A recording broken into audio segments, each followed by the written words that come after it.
From the palatial New King David Hotel, we look upon the walls of Old Jerusalem, walls that have been destroyed and rebuilt many times.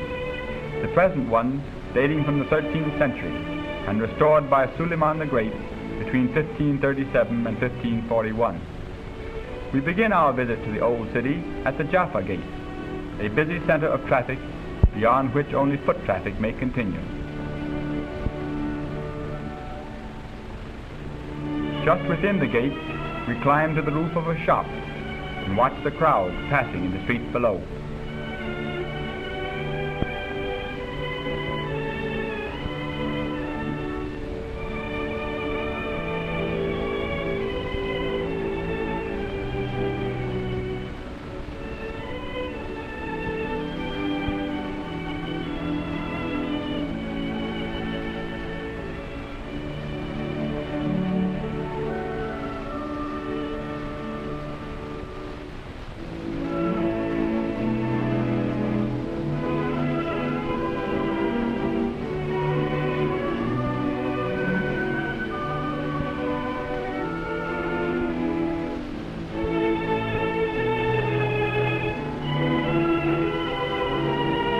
The narrow David Street, one of the chief business streets, leads from the Jaffa Gate through the city to the Haram es Sharif.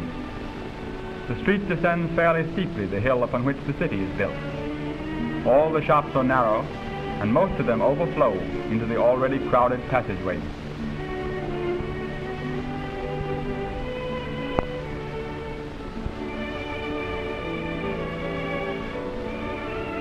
The large Palestine orange is one fruit that is plentiful and cheap enough for most of the people to eat. These boys with large baskets strapped to their backs are the messenger boys of the market. They will follow you about for a few cents and carry for you whatever you buy. This man is but one of the many money changers still to be found.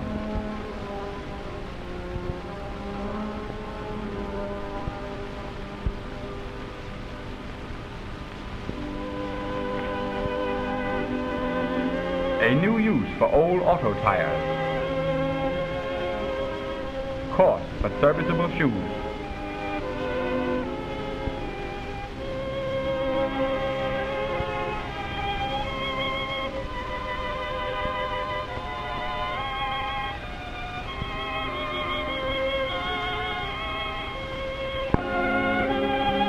We wander on through the vaulted streets. They are dirty and dark, the sun penetrating through the small openings only in the middle of the day, casting as it does a strange light on the passers-by.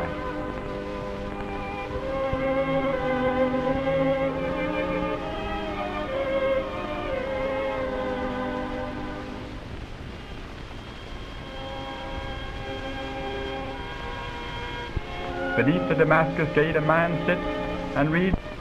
From the Damascus Gate we follow a winding street, a street that leads through many arched passageways.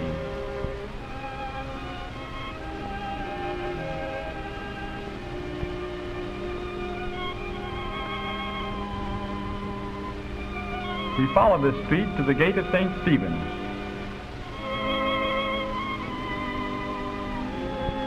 From where we look across to the Mount of Olives.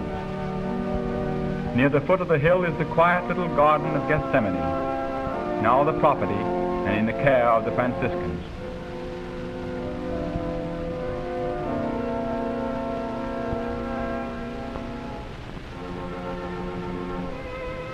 Within the walls of the city again, we follow the Via Dolorosa, the route of suffering, on which Christ is said to have borne the cross from Pilate's house to Golgotha.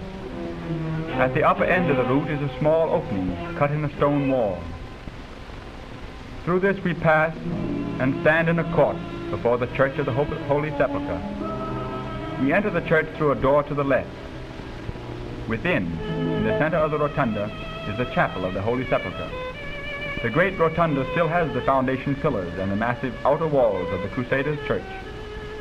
We look over the housetops of the city toward the Haram es Sharif, which is perhaps one of the most interesting places in Jerusalem. We pass along the Street of the Christians and through the lower end of David Street. to reach the noble sanctuary. On its site, King David erected an altar, and Solomon built his palace and temple. Here stood also a second temple, erected after the Babylonish captivity, and the third temple begun by Herod the Great. In 687, the Umayyad Abd al-Malik erected the famous Dome of the Rock, an octagonal building with a superb dome covering the rock from which Muhammad is said to have been carried into heaven by his miraculous steed Barak. Beyond the minaret and outside the enclosure is the wailing place of the Jews. We pass again along a narrow street and approach the stones that are said to have been part of the foundation of Solomon's temple. The Jews who never enter the Haram precincts for fear of desecrating the Holy of Holies have been in the habit of coming here from as early as in the Middle Ages to bewail the downfall of Jerusalem.